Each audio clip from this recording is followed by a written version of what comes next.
The Supreme Sign, The Seventh Ray by Saeed Nursi. Observations of a Traveler, Questioning the Universe. Part 7. The tireless and insatiable traveler who knew the aim of life in this world and the essence of life to be faith, addressed his own heart and said, "Let us examine the book known as the Quran of Miraculous Exposition, which is said to be the word and utterance of the being whom we are seeking, the most famous, the most brilliant and wisest book in the world, that issues a challenge in every age to whoever refuses to submit to it. Let us see what it says. But first, we must establish that this book is from our Creator." And he began to search. Since the traveler lived in the present age, he looked first at the risale-i Nur, flashes from the miraculousness of the Quran. He saw its 130 parts to consist of luminous points drawn from that book of discernment, or well-founded explanations of its contents. Even though the risale-i Nur is valiantly struggling to diffuse the truths of the Quran in all directions, in this obstinate and atheistic age, no one can defeat it, which proves that its master, its source, its authority, and its son is the Quran, heavenly, not human speech. Among the hundreds of proofs in the different parts of the risale-i Nur, the single proof contained in the 25th word and the end of the 19th letter establishes 40 aspects of the Quran's miraculousness in such a way that whoever sees it, far from uttering any criticism or objection, admires its arguments and utters appreciative praise. The traveler left it to the risale-i Nur to prove that the Quran is miraculous and the true word of God, turning only to a brief indication of a few points showing its greatness. First point. Just as the Quran, with all its miracles and truths indicating its veracity, is a miracle of Muhammad, peace and blessings be upon him, so too, Muhammad, peace and blessings be upon him, with all his miracles, proofs of prophethood and perfections of knowledge, is a miracle of the Quran and a decisive proof of the Quran's being the Word of God. Second point. The Quran, in this world, brought about in so luminous, felicitous, and truthful a fashion, a revolution in the social life of man, as well as in the souls, hearts, spirits, and intellects of men, in their individual, social, and political lives, and having caused this revolution, perpetuated it in such a fashion that for 14 centuries at every moment, its 6,666 verses have been read by the tongues of more than 100 million men, training them, refining their souls, and purifying their hearts. To spirits, it has been a means of development and advancement. To intellects, an orientation and light. To life, it has been life itself and felicity. Such a book is of a certainty unparalleled.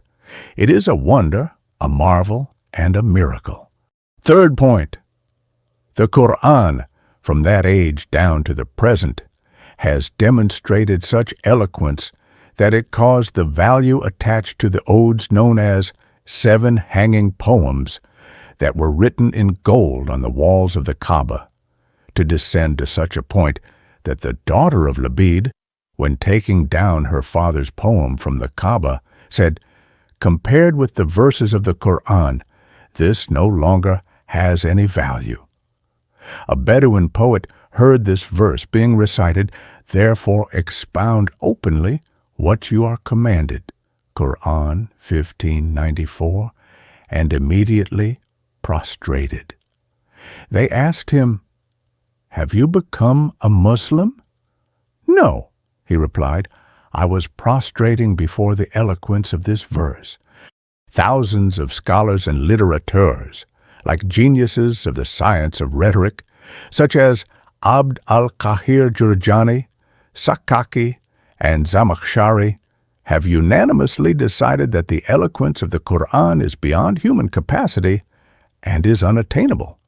The Quran has also from that time forward invited to the field of combat all arrogant and egoistic litterateurs and rhetoricians and said to them in a manner calculated to break their arrogance, "Come, produce a single surah like it, or else accept perdition and humiliation in this world and the hereafter."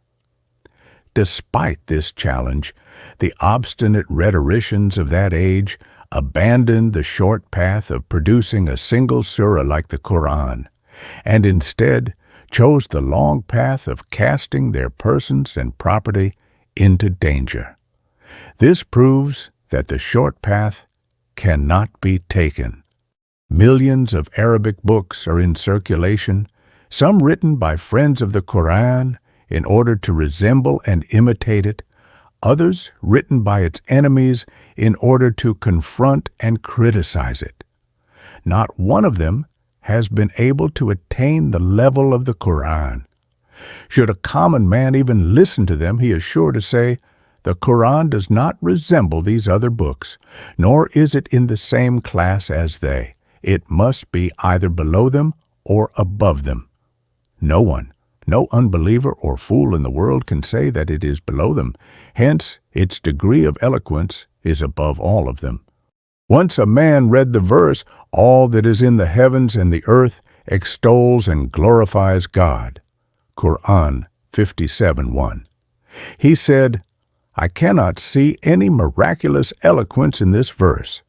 He was told, "Go back to that age like the traveler and listen to the verse as recited there."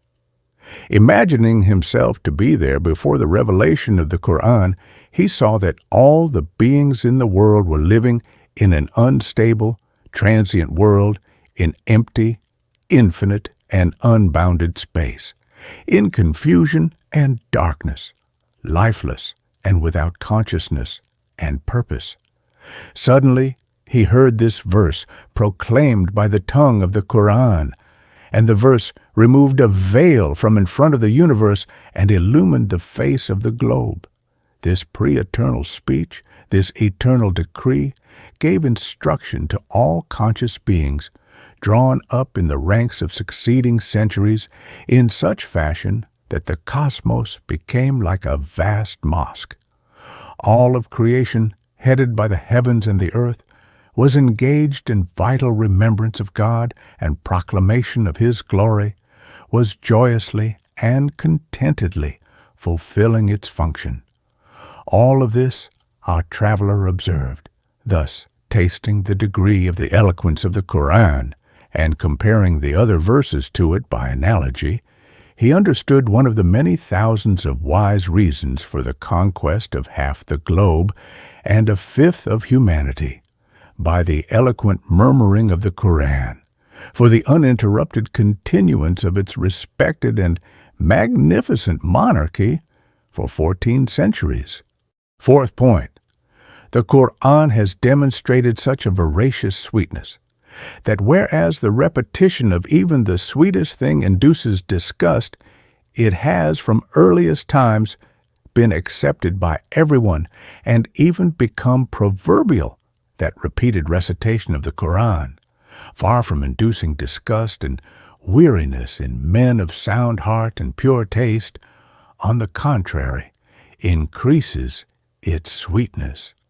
The Quran demonstrates, moreover, such a freshness, youth, and originality that even though it has lived for 14 centuries and passed through many hands, it retains its freshness as if it had only just been revealed.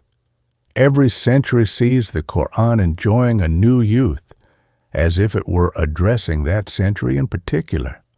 Similarly, scholars of every branch of learning, even though they keep the Quran constantly at their side in order to benefit from it and perpetually follow its method of exposition, see that the Quran maintains the originality of its style and manner of explanation.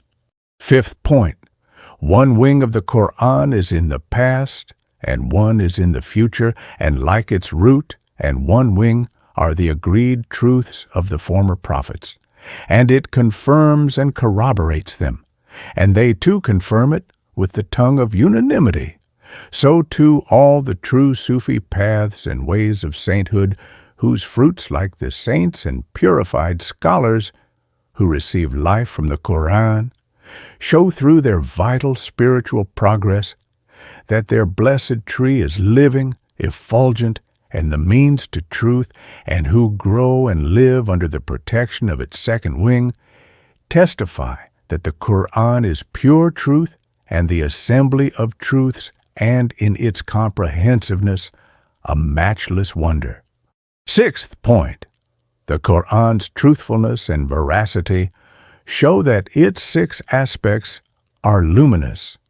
Indeed, the pillars of argument and proof beneath it, the flashes of the stamp of miraculousness above it, the gifts of happiness in this world and the next before it, its goal, the truths of heavenly revelation, the point of support behind it, the assent and evidence of innumerable upright minds to its right, and the true tranquility, sincere attraction, and submission of sound hearts and clean consciences on its left, all prove that the Quran is a wondrous, firm, unassailable citadel of both the heavens and the earth. So too, from these 6 levels, the disposer of the universe has set his seal on its being sheer truth and right, and not being man's word, and its containing no error. The disposer, who has made it his practice to always exhibit beauty in the universe, protect good and right, and eliminate impostors and liars, has confirmed and set his seal on the Quran by giving it the most acceptable, highest, and most dominant place of respect and degree of success in the world.